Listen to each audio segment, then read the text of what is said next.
복된 주일 오련을 같이 살펴볼 성경 본문 말씀은 고린도전서입니다. 고린도전서 3장 16절에서 18절 우리 같이 살펴보겠습니다. 고린도전서 3장 16절에서 18절입니다. 우리 함께 합독하겠습니다. 너희는 너희가 하나님의 성전인 것과 하나님의 성령이 너희 안에 계시는 것을 알지 못하느냐. 누구든지 하나님의 성전을 더럽히면 하나님이 그 사람을 멸하시리라. 하나님의 성전은 거룩하니 너희도 그러하니라. 아무도 자신을 속이지 말라. 너희 중에 누구든지 이 세상에서 지혜 있는 줄로 생각하거든 어리석은 자가 되라. 그리하여야 지혜로운 자가 되리라. 아멘. 우리 하나님의 성전으로 살아감이라는 제목으로 고린도전서 3장 16절에서 18절 말씀 같이 살펴보도록 하겠습니다. 여러분, 교회가 무엇인가요? 우리가 교회를 어떻게 정의하느냐에 따라서 교회의 여정과, 그러니까 교회가 걸어가는 과정, 그 과정이 달라지고 또 교회가 나아간 최종 목적지가 달라지게 됩니다. 교회를 만약 내 재산을 만드는 시간이다라고 생각을 한다면, 교회가 내 재산을 만드는 수단이다라고 한다면 그 교회의 여정은 어떻게 될까요? 어떻게든지 돈을 이야기하고 어떻게든지 재정에 대해서 이야기를 할 거예요. 그리고 그 목적지는 결국 교회의 재정을 한 개인이 소유하는 걸로 끝나게 될 겁니다. 교회를 어떻게 정의하느냐? 이건 굉장히 중요한 문제다라고 하는 거예요. 어떤 사람은 이야기합니다. 교회는 가스라이팅 하는 곳이다 라고 말하는 거예요. 그렇게 말을 하면서 교회의 존재 의미와 존재 방식과 여정, 그 가치, 목적지를 심각하게 모독하는 거예요. 우리가 사는 지금 이 시대가 그렇게 교회 이름이 죄송합니다. 교회 이름이 땅에 떨어져 있는 그런 시대를 살고 있습니다. 방송에 나가서 떳떳하게 그렇게 외치고 소리를 내도 아무도 예수 그리스도의 몸된 교회를 위하여서 이야기하지 않아요. 그건 옳지 않다. 교회는 그것이 목적지가 아니다라고 말하지 않습니다. 하지만 우리는 우리의 양심 가운데에 알고 있죠. 교회의 과정은 무엇이고 교회의 목적지는 어디인가. 교회의 목적지가 어딜까요? 교회의 목적지는 하나님의 나라예요. 영원한 하나님의 나라. 그것은 이 땅에 속한 것이 아니고 하늘에 속한 것이죠. 그래서 우리는 과정도 달라요. 과정에 있어서 이 땅의 영광을 추구하는 것이 아니라 무엇을 추구합니까? 하늘의 영광을 추구하며 나아갑니다. 그래서 고린도서에는 우리가 나아가는 여정이 미련한 자의 여정이다라고 표현을 했습니다. 그리고 말하기를 만약에 천국이 없다면 이 땅 가운데 우리가 가장 비참한 존재들이다 라고 이야기를 했어요. 왜일까요? 천국이 있으니까 우리가 감당하는 연약함, 부족함, 가난함, 억울함이 다 의미가 있고 가치가 있는 것이지, 천국이 없다면 그 모든 억울함을 당하면서도 은혜로 기도하며 견디는 것이 미련한 일 중에 천치가 하는 일이기 때문에 그런 것이겠죠. 선한 일을 힘쓰되 죽기까지 힘쓰는 것이 바로 우리의 여정이고, 그렇게 할 수 있는 이유는 우리가 바보라서가 아니라 우리가 바라보는 목적지가 천국이기 때문에 그런 거예요. 교회가 이렇게 영원한 가치를 추구하고 바라볼 때에 무엇을 할 수 있을까요? 교회는 빛과 소금의 역할을 감당할 수 있어요. 이 빛과 소금이라는 게 뭐예요? 교회가 이 땅 가운데에 법이 규제하지 못하고 시대 양심이 규정하지 못하는 선한 일에 대하여서 외칠 수 있고 그 가치를 위하여서 목숨을 내놓을 수 있다는 거예요. 이것이 내가 믿는 가장 온전한 길이며 내가 믿는 가장 선한 것임을 믿기에 생명을 던져놓을 수 있다는 거죠. 그걸 할 수 있는 기관이 어디다? 교회다라고 하는 거예요. 세상은 돈을 따르고 명예를 따르지만 교회는 오직 하나님의 말씀과 예수 그리스도의 여정을 따르니 세상이 할 수 없는 선택을 하고 세상이 걸어가지 않을 길을 걸어간다. 그게 우리의 영광이 된다라고 하는 거예요. 교회는 사람의 자랑을 마련하는 곳이 아니고 나의 자랑을 드러내는 곳도 아닙니다. 교회는 하나님의 말씀을 바르게 따르는 여정 그 자체이고 시대를 관통하는 빛과 진리로서 기능하는 거예요. 우리가 오늘 고린도전서를 살펴보면서 성전이 무엇인지, 그리고 성전 안에서 우리가 어떤 역할과 기름 부음을 받아 나아가게 되는지, 그리고 성전된 우리가 어떤 역할을 위해 이 땅에 세워졌는지, 그리고 지어져 가고 있는지를 발견하는 우리 모두 되기를 예수님의 이름으로 축복합니다. 아멘.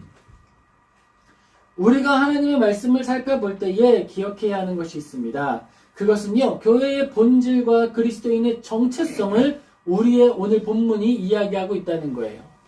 자, 우리 16절 같이 읽겠습니다. 너희가 하나님의 성전인 것과 하나님의 성령이 너희 안에 계시는 것을 알지 못하느냐. 아멘. 지금 우리가 무엇이라고 이야기하고 있습니까? 우리를 성전이다라고 이야기하고 있는 거예요. 우리를 성전이다. 그런데 여기에서 너희는 이라고 할 때에 공동체를 이야기하는 복수형으로서 이야기하고 있습니다. 이것은요, 공동체로서의 교회를 아주 강력하게 지칭하고 있는 거예요. 물론 편지를 받는 대상으로서의 모든 사람들을 의미하는 것이기도 합니다. 그리고 편지를 받는 모든 사람들이라고 했을 때에 개개인이 모두가 다 하나님의 성전이다라고 하는 의미도 분명히 존재하게 되지요. 하지만 또한 여기에는 공동체의 부름에 대한 이야기도 담겨 있다라고 하는 거예요. 개인의 부르심과 공동체의 부르심의 차이가 무엇일까요? 개인의 부르심은 양심에 의하여서 활동할 수 있습니다. 내가 교회가 끝나고 집으로 돌아가는 길에 연약한 이들을 도울 수도 있고 돕지 못할 수도 있는 거예요. 돕는다라고 할 때도 다양한 형태의 도움이 있을 수 있겠죠. 그런데 공동체라고 할 때에는 조금 특별합니다. 막무가내의 방식으로 섬기는 것이 아니라 우리 공동체가 가지고 있는 뜻을 하나로 묶어내는 과정이 필요합니다. 그게 뭘까요? 대화의 과정이에요. 그걸 회의라고도 하지요. 논의를 거치는 거예요. 그래서 의사결정을 합니다. 우리가 함께 어떠한 것을 결정하자. 그리고 그것을 추구할 때에 한두 명이 없다고 해서 그치는 것이 아니라 그 공동체의 모두가 공석이 되는 것과 사람이 더해지는 것을 모두 추구 함께 하여서 일이 그치지 않고 유지되게 하는 거예요. 그게 공동체가 갖는 사명의 아주 대단한 특징입니다. 고린도전서 3장 16절은 바울이 고린도 교회 성도들에게 정체성에 대한 각성을 요구하고 있는 거예요. 하나님의 성전은 단순히 개인의 고결함, 내적 경건, 신앙의 충족성 이런 것만을 추구하는 걸 넘어서야 한다라고 이야기하고 있는 거예요. 아, 교회 다니는 거 내 만족을 위해 다니는 거지. 교회 다니는 건 나 좋으려고 다니는 거잖아. 나 천국 가고 나 복 받으려고. 그 정도에서 멈추는 건 아니다라고 하는 거예요. 하나님의 은혜로 우리가 신앙의 어린아이일 때는 그렇게 구할 수 있어요. 하나님 복 주세요. 하나님이 복 주시기에 내가 믿습니다. 하나님이 나를 들어 쓰시니 믿습니다. 그런데 신앙 연차가 올라가고 우리가 사랑의 메인자가 되면 달라집니다. 어떻게 달라질까요?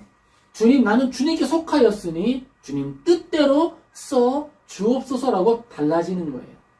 하나님이 나를 높이시면 높아질 것이고 하나님이 나를 낮추시면 나는 그것을 받아들임으로써 순종할 것입니다 라고 하는 고백이 나타나는 거예요. 복받기 위해 신앙을 추구하는 것과 이 두 번째 나타난 믿음의 매여, 사랑의 매여 하나님을 따르는 것은 결정적인 차이가 나타나게 된다라고 하는 것입니다. 그리고 지금 성경에서는 우리가 하나님을 따르는 것은 복을 받기 위해서가 아니라 주님께 메인 존재가 되었기 때문이다 라고 이야기하는 거예요. 너는 너에게 성령님이 함께 하신다라고 하는 것을 모르고 있니? 알지 못하니? 이렇게 이야기하는 거죠. 그러니까 어떻게 해야 한다? 너는 복받기 위해서 신앙을 추구하는 것이 아니라 성전으로서 거룩한 영이 내 안에 임하는 성전으로서 가지고 있는 의무를 수행하라 라고 하는 거예요. 너는 하나님께 메인자가 되었잖아. 하나님께 속한 자가 되었잖아. 그러니까 어떻게 해라? 너에게 주어진 사명을 기억하라 라고 하는 거예요. 성전에 대하여서 이야기할 때 우리가 이것을 잘 기억해야 됩니다. 성전은 한두 사람의 이익을 위해서 존재하는 것이 아니라 하나님께서 우리에게 주신 명령을 위해 존재한다라고 하는 거예요. 그 명령은 무엇입니까? 복음을 전하는 것이고 주님 다시 오시는 그날까지 단정하고 거룩한 신앙생활을 할 수 있도록 이 땅 가운데 나라를 위해서 기도하는 거예요.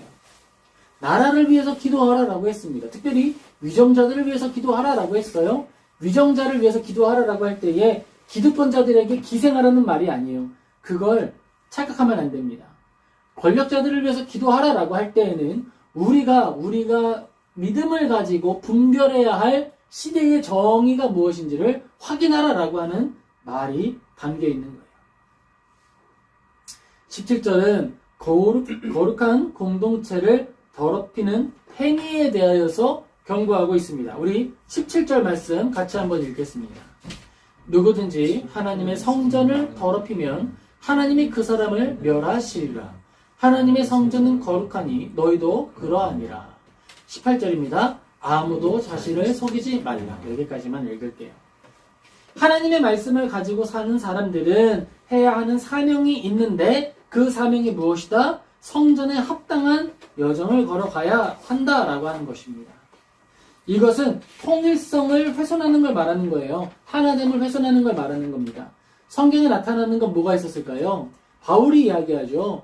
야, 어떤 사람들은 교회에 같이 음식 나누어 먹을 거라고 하면서 갈비찜도 싸우고 맛있는 걸 싸우는 거예요. 싸워가지고 어떻게 합니까? 나 갈비찜 싸왔어. 너는 뭐 싸우니? 저는 통닭을 하나 튀겨왔어요. 아주 기가 막힙니다. 그런 사람들끼리만 모여서 음식을 나눠 먹는 거예요. 포도주도 나는 10년 된 포도주, 5년 된 포도주 가져왔어요. 자기들끼리 먹고 배불러 취한다. 그리고 다른 한쪽에는 같은 공동체인데 어떤 사람들이 있어요? 뭐 가져왔어요? 저는 호밀빵 하나 가져왔어요. 저는 식빵 하나 가져왔어요. 저는 딸기잼밖에 못 가져왔는데요. 그들끼리 나눠 먹어서 배가 고프게 됐다는 거예요. 바울이 이야기하죠. 그게 뭐냐? 그게 도대체 교회가 맞냐라고 하는 거예요. 하나됨이 어디 있냐라고 하는 거예요. 교회를 더럽히는 행위다라고 하는 것은 그런 것입니다. 단순히 영적인 문제, 무슨 저기에 가면 일루미나티 표식이 있고 저기에 가면은 사탄에게 어떤 심볼이 있으니까 저런 건 이용하지 말고 저기는 버리고 그런 거에만 매몰돼 있어서 공동체 안에서 오늘 사랑함을 잃어버리면 그건 역시 아무것도 하지 않는 것과 마찬가지다라고 하는 거예요. 영적으로 분별해야 하는 거 마찬가지죠. 중요하지요. 뉴에이지를 분별하는 거 중요하겠죠. 그런데 그런 것들을 분별하는 데에는 열심이면서 이웃을 사랑하는 것에는 관심이 없다. 문제가 심각하죠. 일루미나티에는 예민하게 반응하면서 내 안에 사랑이 없음에는 슬퍼하지 않는다? 심각한 문제죠. 나타난 사탄의 여러 문제들보다 사랑을 하지 못하는 것에 애통하지 못하는 것이 더 심각한 죄이며 타락이며 범죄이며 더러움이다라고 하는 거예요. 그런 것들에 대하여서 고민하라는 것입니다. 우리가 오늘날 교회의 부흥을 바라볼 때에도 이러한 관점이 필요한 거예요. 교회는 지금 크니까 잘 됐어. 교회는 지금 많은 일들을 이루어가고 있으니까 잘 됐어. 이런 것들로 만족하지 않아야 한다라는 거예요. 교회의 중심과 교회가 나아가야 할 길이 있다라고 하는 것입니다. 고린도전서 3장 16절에서 18절의 말씀은요, 이 구조가 제시되고 있는데요. 먼저는 신적인 임재, 성령님이 임재하시는 거룩한 성전으로서의 존재의 의미를 확인시켜주고 있습니다. 너희들이 어떤 존재인 줄 알고 있니? 라고 하면서 환기시키는 거예요. 내가 그렇구나. 그래, 내가 단순히 나 혼자 잘 먹고 잘 사는 것이 아니라 내가 가지고 있었던 사명이 있었지. 환기시키는 거예요. 그리고 그 다음 구조에서는 윤리적인 책임을 지적합니다. 그러니까 너가 가지고 있는 사명이 존재한다라고 하는 것을 알고 있니? 라고 질문을 던진다라고 하는 거예요. 성전을 더럽히는 행위에 대한 심판이 있다라고 하는 것을 기억하라라고 이야기하면서 우리가 마땅히 해야 할 도리가 무엇인지를 질문하는 거예요. 답을 찾아보아라라고 하는 것입니다. 그리고 마지막으로 참된 지혜에 대한 인간적인 오해와 경계라고 하는 이 세 가지 구조로서 우리에게 이야기를 해주고 있는 거예요. 우리는 어디에 서 있는가라고 살펴보게 하는 것입니다. 성경은 이처럼 우리가 성경을 읽는다라고 할 때는 이처럼 성경이 나를 깨우게 하는 거예요. 성경이 나를 분석하도록 내어주는 것입니다. 그게 성경을 읽고 묵상하는 거예요. 그래서 성경 묵상의 방식은 좀 개인적이 될 수밖에 없어요. 왜일까요? 성경을 읽는 사람이 나고 그 성경이 해석하는 컨텍스트, 그 정황이 나의 삶이기 때문에 그래요. 그래서 성경 안에서 묵상을 열심히 하면 나의 신앙에 대한 다양한 층위에서의 분석을 할 수 있습니다. 저는 굉장히 오랫동안 그걸 좋아했어요. 아주 기뻐했습니다. 너무 누리면서 은혜의 맛을 누리며 살았죠. 그런데 여기에 한 가지 연약함이 있어요. 그건 뭐냐면 전체를 바라봄에 대한 연약함이에요. 전체를 바라볼 때에는 뭐가 필요할까요? 그때에는 안목이 필요해요. 특별히 역사의 안목이 필요합니다. 하나의 나라만 바라보는 안목이 아니라 전체 역사, 우리가 문자로서 읽어낼 수 있는 인류 역사에 대한 이해가 필요합니다. 특별히 사건들 안에 있는 전환점들, 그 전환점들 안에서의 특별한 사람들의 삶의 이야기들을 아는 그러한 안목이 좀 필요합니다. 왜일까요? 그래야 역사 속에 하나님이 쓰셨던 한두 사람의 선택과 그 사람의 헌신과 그 사람들의 노가짐, 그러니까 미그랄로서 썩어져 나아갔던 그들의 인생의 선택들을 알 수 있는 거예요. 여러분, 우리는 미랄이 돼야 돼요. 누군가는 썩어졌고 나는 그 썩어진 미랄에 영양을 쭉 빨아먹는 나무가 되겠다. 그것은 하나님 나라에 그다지 합당한 건 아니에요. 우리가 진실로 하나님 나라에 합당한 포도나무가 되기를 원한다면 먼저 미랄로서 썩어짐에 대하여서 이해하고 있어야 됩니다. 미랄로서 내가 썩어져야 할 이유를 발견하는 거예요. 왜 그런 걸까요? 예수 그리스도께서 먼저 첫 열매가 되셔서 우리에게 자신을 내어주셨고 먼저 미랄이 되어서 자신을 온전히 썩게 하시는 모습을 보여주셨기 때문입니다. 성경을 따르는 신앙이다라고 이야기할 때에는 내가 하고 싶은 것을 이루는 신앙이 아니라 하나님이 나에게 주신 사명을 위해 삶을 내어놓는 신앙이다라고 하는 것을 잘 기억해야겠습니다. 이 모든 것들을 뭉쳐서 이야기하는 하나의 단어가 바로 하나님 나라인 거예요. 개인으로서는 나의 마음속에 임하는 하나님의 나라가 있습니다. 나의 마음속에 임하는 하나님의 나라는 무엇일까요? 하나님의 법이 내 안에서 기능하고 동작하는 거예요. 하나님의 법이라고 하는 것이 개인에게 있어서는 무엇일까요? 양심입니다. 하나님의 법이 나를 움직이는 거예요. 하나님이 나의 주인이시니 내가 어디로 걸어가야 할까? 나의 신념을 세우고 나의 선택을 세우게 됩니다. 그래서 세상 사람들이 나에게 돈을 줘라, 나에게 절해라, 나에게 숭배하면 내가 너의 뒷배가 되어주고 내가 너를 지켜주고 어떠한 법을 구부려서라도 내가 너를 온전하게 하리라, 이 모든 유혹으로부터 벗어날 수 있게 되는 거예요. 그걸 하기 위해서 필요한 것이 내 안에 살아 움직이는 하나님의 법입니다. 그 법은 양심이라는 말로 표현하고 그 양심이 내 안에 동작하고 있는 상태가 개인의 영역에서 하나님 나라를 누리고 있다라고 이야기를 하는 거예요. 그때의 사람들은, 믿음의 영역 밖에 있는 사람들은 하나님의 법을 따르는 사람을 보고 이야기합니다. 저 사람은 이 땅을 살고 있는데 다른 나라에 속한 사람 같아. 그게 바로 하나님 나라를 누리는 개인을 외부에서 발견하는 모습인 거예요. 저 사람은 혼자 하나님 안에서 법을 따라 살고 있어. 그것이 우리가 누리는 개인의 영역 하나님의 나라다. 그럼 우리가 누리는 공동체로서의 하나님 나라는 어떤 나라일까요? 그것은 하나님 나라의 운영 원리가 공동체로서 존재하는 거예요. 한두 사람이 태어나고 죽는 것 때문에 법이 흔들리지 않고 법이 뒤틀리지 않습니다. 구조화된 법 안에서 서로의 양심을 지켜주고 선한 일을 할 수 있도록 힘써 지키는 거예요. 우리 주보에 보면 성도의 교제에 대한 이야기가 담겨져 있지요. 성도의 교제가 무엇입니까? 라고 할 때에 우리는 지체들로서 그리스도께 속한 사람이라는 걸 안다라고 이야기합니다. 그리고 또 성도의 교제를 규정할 때에는 성도 사이의 교제의 행위는 서로에게 선을 행하는 모든 행위, 특별히 그리스도 안에 있는 하나님과의 교제를 증진시키는 모든 사람의 의무를 말한다라고 하는 거예요. 사람이 신앙을 가지고 나아갈 때에 경건하고 거룩한 신앙생활을 할 수 있도록 하는 것입니다. 그를 위하여서 우리는 주일을 지킬 수 있도록, 야, 나 주일에 가야 되니까 직원들 너희들은 주일에 가게 지켜. 누군가는 가게 지켜야 되잖아. 난 일요일 교회 주일 성수해야 돼. 주인은 주일 성수하러 가고 직원들은 주일 성수를 하지 못하게 한다? 그것은 지금 뭘 하고 있는 거예요? 하나님과의 교제를 증진시키는 모든 사랑의 의무를 막아서고 있는 거예요. 누가? 내가. 사업장의 주인이 하나님께 속한 사람이다라고 스스로 믿는 사람이 지금 믿음을 막는 사람으로서 기능하게 되는 거예요.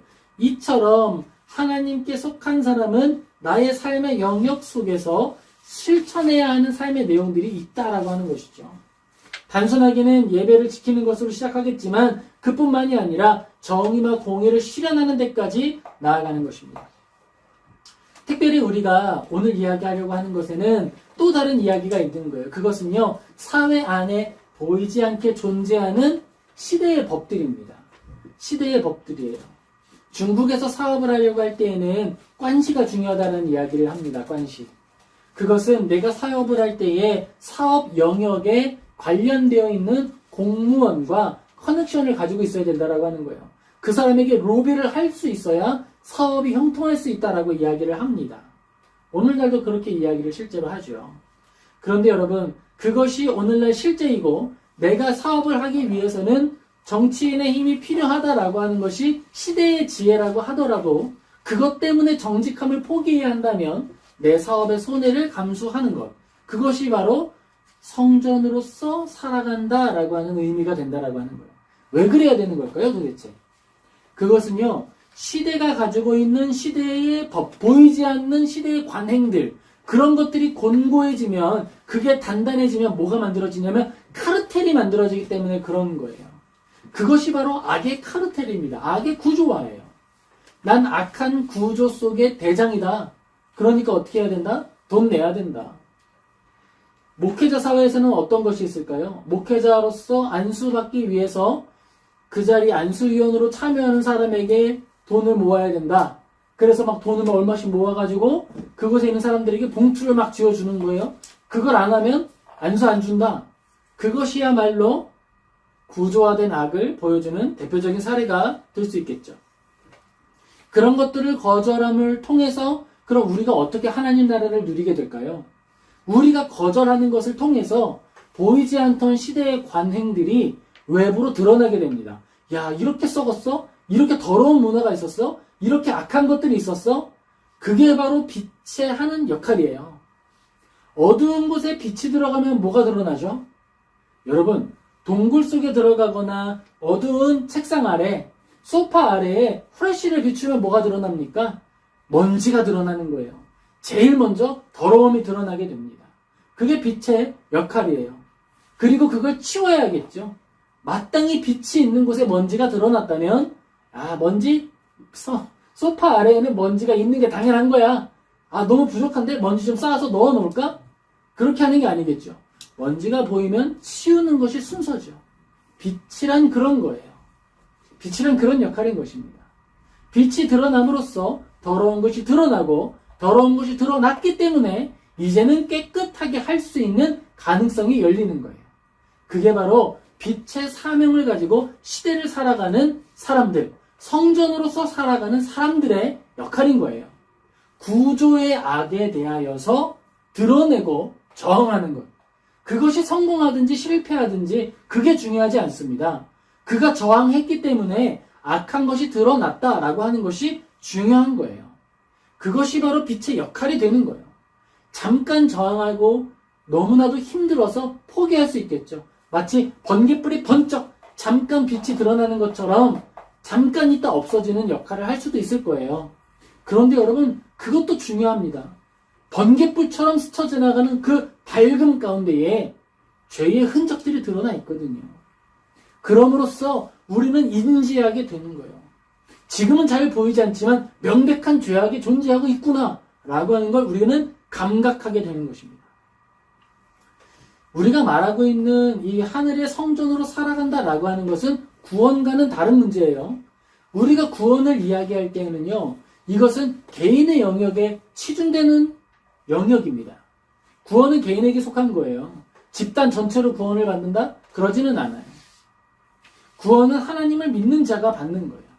그런데 교회는 어떻죠? 교회가 다 모래알 같습니까? 다 다 흩어져 있는 사람들인가요? 아니죠. 공동체를 이루게 된다라고 하는 거예요. 너희는 이라고 이야기하면서 공동체에 대한 부르심을 이야기한다라고 말씀드렸습니다. 그러니까 이 말은 구원받은 개개인을 합쳐놓은 우리들이라는 거예요. 그러므로 개인의 구원을 초월하여서 이제 뭘 준비하는 거예요? 나 이후에 태어날 다음 세대, 그 다음 세대가 신앙 양심을 가지고 신앙생활을 할 수 있도록 그 토대를 만들어주는 우리가 되어야 한다라고 하는 거예요. 우리의 다음 세대들 태어났는데 교회가 다 썩어 있고 다 부패했어요. 번쩍이는 번개가 없었고 양초처럼 빛을 드러내는 존재가 없어서 암 같은 먼지들이 사방에 쌓여서 어떤 신앙생활도 할 수 없게 되었습니다. 그러면 어떻게 될까요? 경건하고 거룩한 신앙생활을 주님 다시 오실 그날까지 하는 가능성이 희박해지는 거죠. 그러면 무슨 문제가 생길까요? 오늘 이 시대를 사는 우리가 내가 해야 할 사명을 제대로 이수하지 못했다라고 하는 문제가 생기게 되는 거예요. 우리는 나의 신앙생활을 경건하고 온전하게 하기 위해 노력해야 하고, 또한 다음 세대의 신앙생활이 더 편안하고 온전하고 경건하고 거룩하게 될 수 있게 하기 위하여서 저항해야 한다는 거예요. 구조적 악에 대하여서, 더러운 양심들에 대하여서, 그런 사람들에 대해서 이야기하는 거라는 것입니다. 그래서 제가 여러분에게 계속해서 도구적으로 이야기하는 것이 그런 거예요. 발견하는 도구로서 이야기하는 것입니다. 아브라함 카이퍼는 일반 은총이라는 관점 안에서 바로 이것을 이야기하고 있는 거예요. 거룩한 성전으로서 우리들이 선한 일을 위해서 힘써야 하는 이유가 무엇이냐? 그리스도인이 역사를 배우고 시대를 배우고 공부해서 지혜를 쌓아서 시대를 분별해야 하는 이유가 도대체 무엇이냐라고 하는 거예요. 그것은 우리야말로 내 이익이나 손해를 따지지 않고 참된 올바름을 이야기할 수 있기 때문이다라고 하는 것입니다. 당장의 손해와 이익에 따라서 법을 이리 구부리고 저리 구부리는 것이 아니라 딱 한 가지를 이야기할 수 있다. 그것은 어디에만 소망이 있다?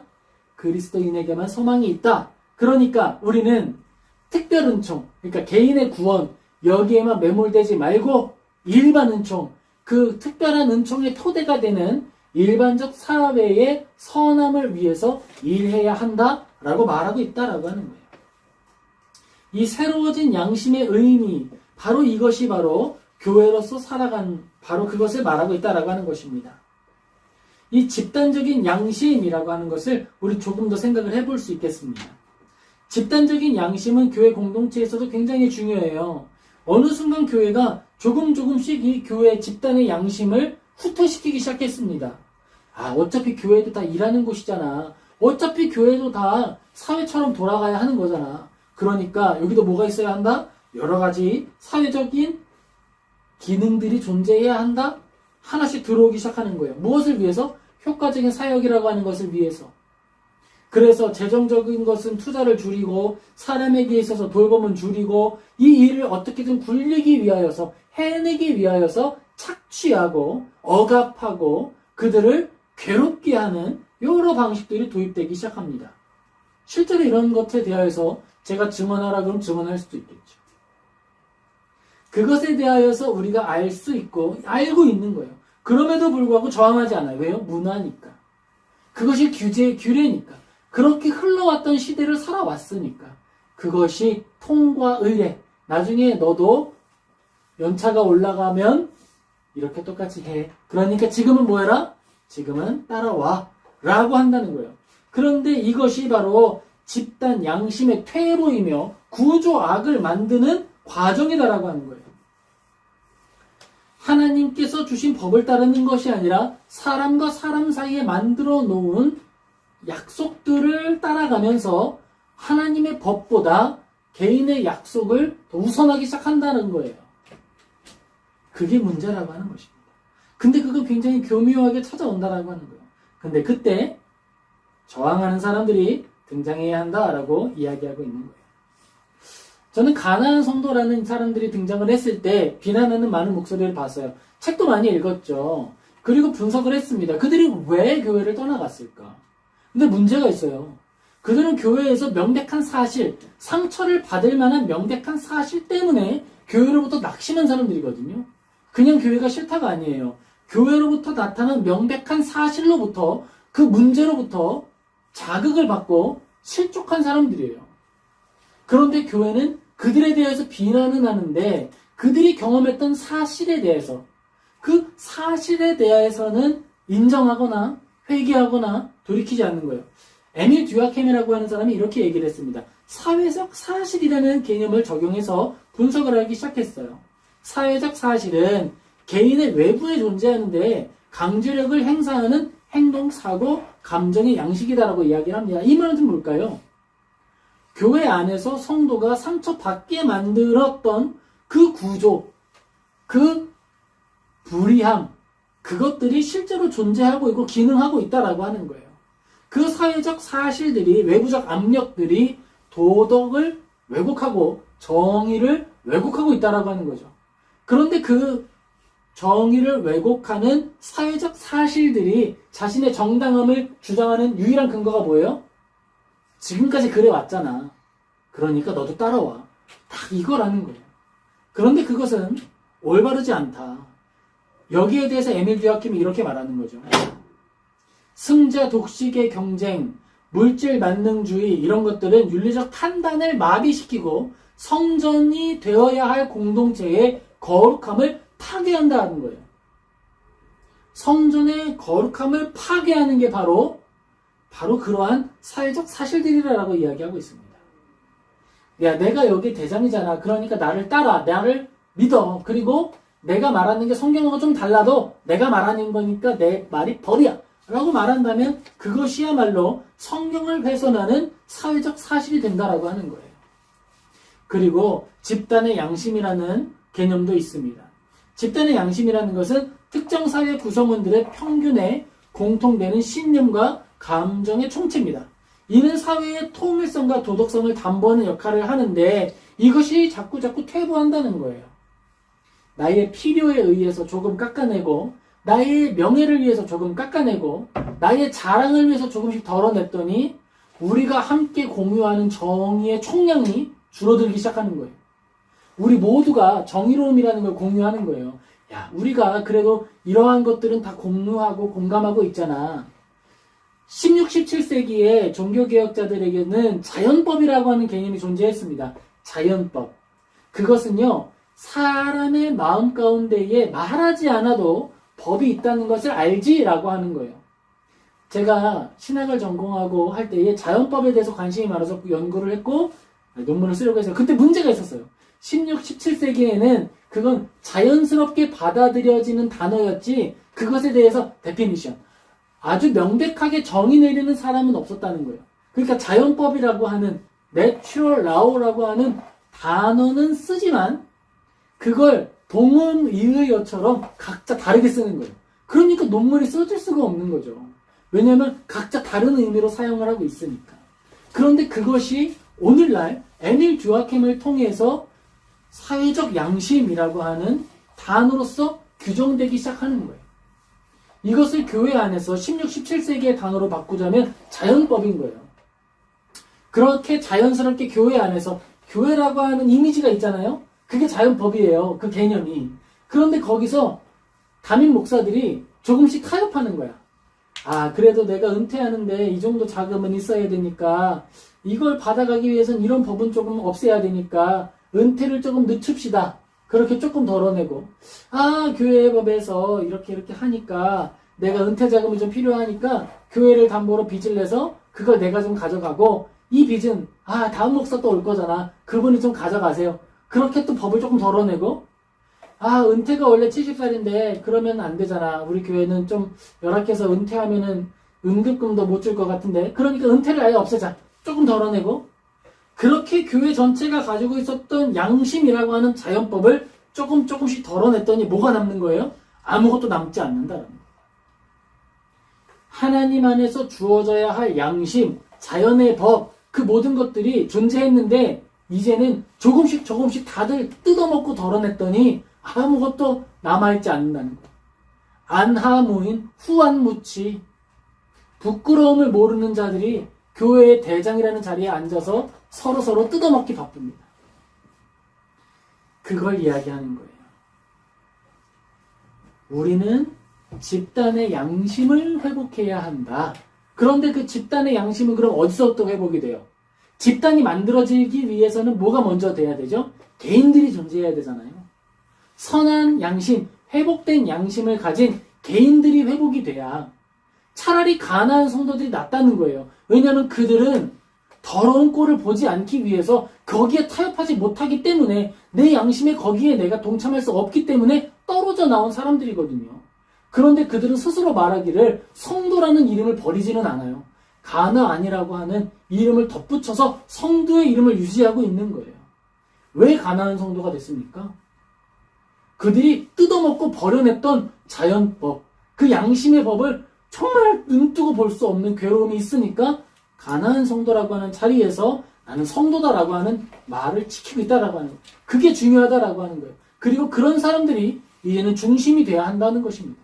양심을 버리지 말고 시대의 법, 자연법, 양심의 법, 집단의 양심을 회복할 시대가 됐다라고 하는 것입니다.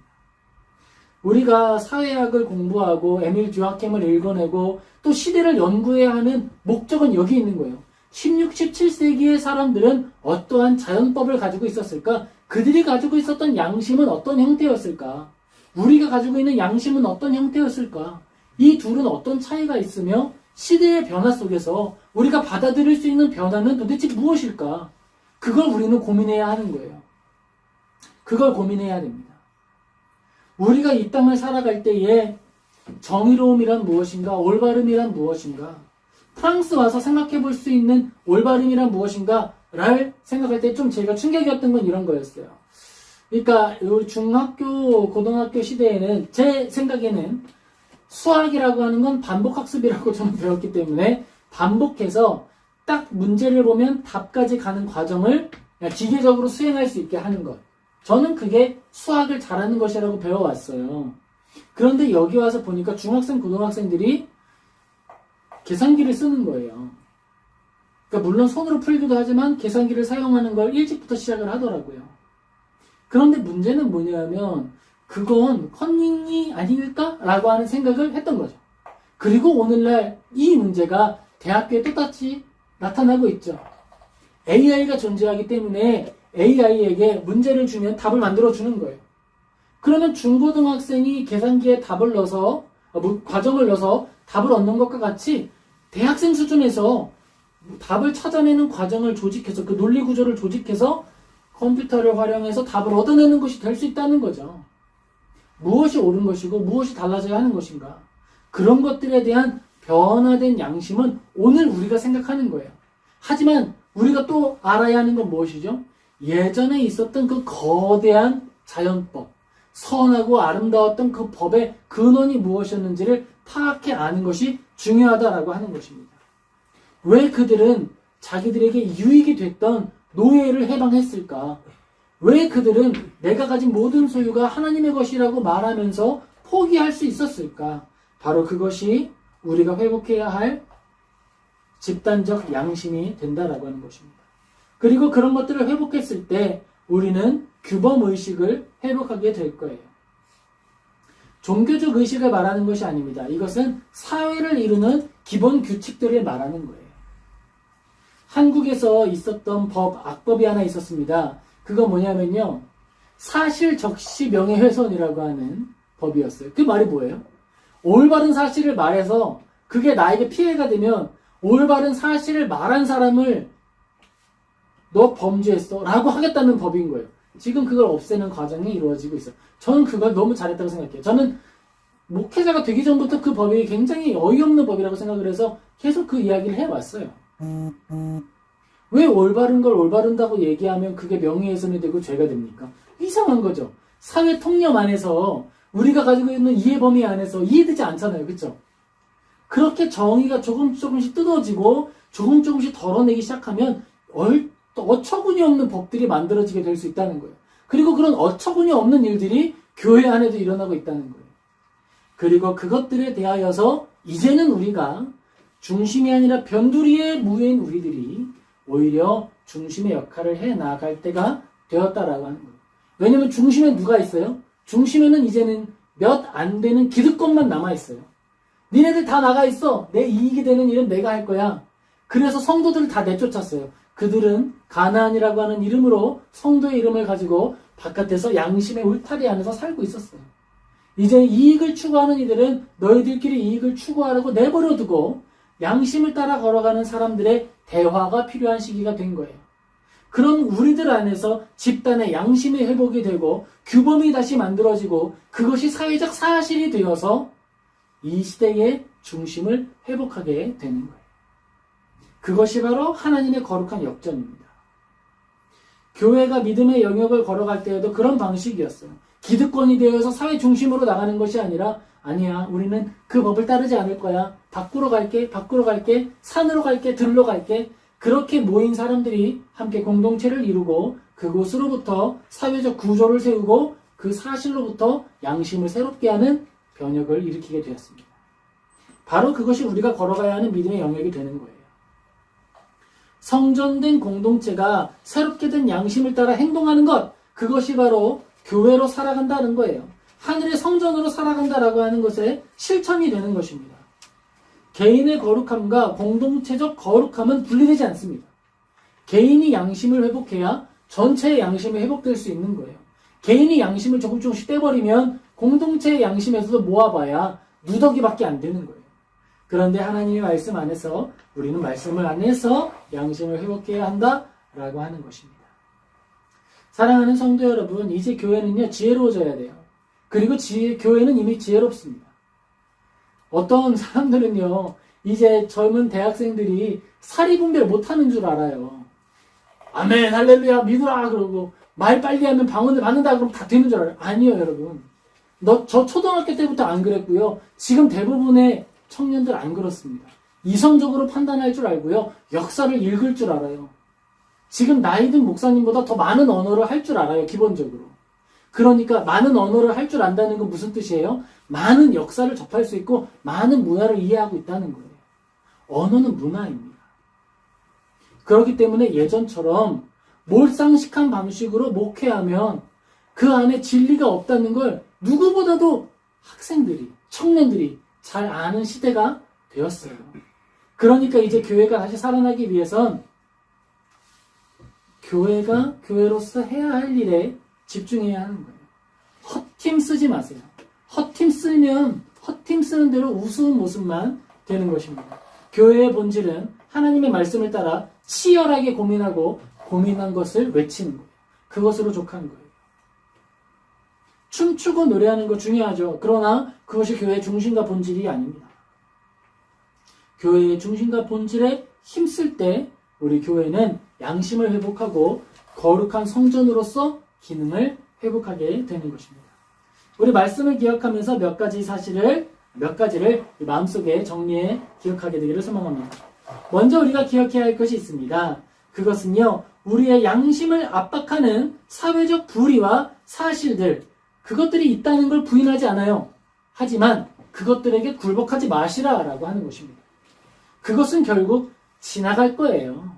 우리가 속한 곳은 하늘입니다. 우리가 칭찬드릴 곳은 하늘이에요. 이 땅 가운데에 그래 잘했어. 그래 네가 여기 저라고 굴복하니까 내가 돈도 주고 권위도 주고 다 줄 수 있잖아. 잘했어.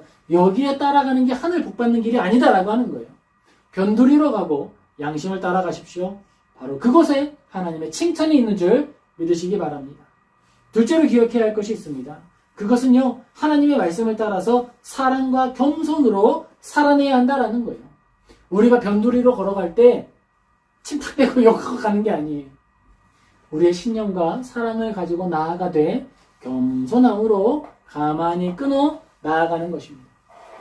요셉이 동정녀 마리아가 아이를 가졌다라고 하는 사실을 알았을 때 비난하고 떠나가지 않았죠. 가만히 끊고자 했습니다. 그러한 진중함이 우리에게 필요한 거예요. 선택의 신중함과 따뜻함이 필요한 거예요. 그들과 거리를 두게는 하지만 그럼에도 불구하고 선한 마음으로 그들을 위해 기도하는 마음이 필요한 것입니다. 가나안 성도에 대해서 제가 긍정적으로 표현을 했지만 동의하지 못하는 게 있어요. 가나안 성도라고 말하는 교회 비난주의자들이 있습니다. 거기에 동의할 수 없어요. 그건 안티크리스천이지 가나안 성도가 아니에요. 그 둘에는 차이가 존재합니다. 하나님의 성전을 바라보며 나아가지 못하는 안타까움을 가지고 있는가? 하나님의 마음을 가지고 회복될 교회를 바라보며 기도하는 마음이 있는가? 바로 그것이 좌우를 가르는 가장 중요한 문제가 되는 것임을 기억하는 우리 되기를 소망합니다. 마지막으로 기억할 것은 양심의 회복은 사회 전체의 건강과 지속 가능한 근본적인 방안이다라고 하는 것을 기억해야 한다라고 하는 거예요. 진실함의 회복, 그것은 나를 하나님 앞에 바르게 세울 뿐 아니라 하나님의 은혜 안에 하나님 나라를 보존하는 가장 근본적인 실제가 된다라고 하는 사실을 믿으시기 바랍니다. 우리가 양심을 회복해야 하나님의 말씀을 따라 걸어갈 수 있고, 우리가 양심을 회복할 때에 교회 전체의 양심 또한 회복될 가능성이 있다라고 하는 것입니다. 하나님을 신뢰하며 믿음으로 걷는 모든 성도님 되시기를 예수님의 이름으로 축복합니다. 아멘. 기도하겠습니다.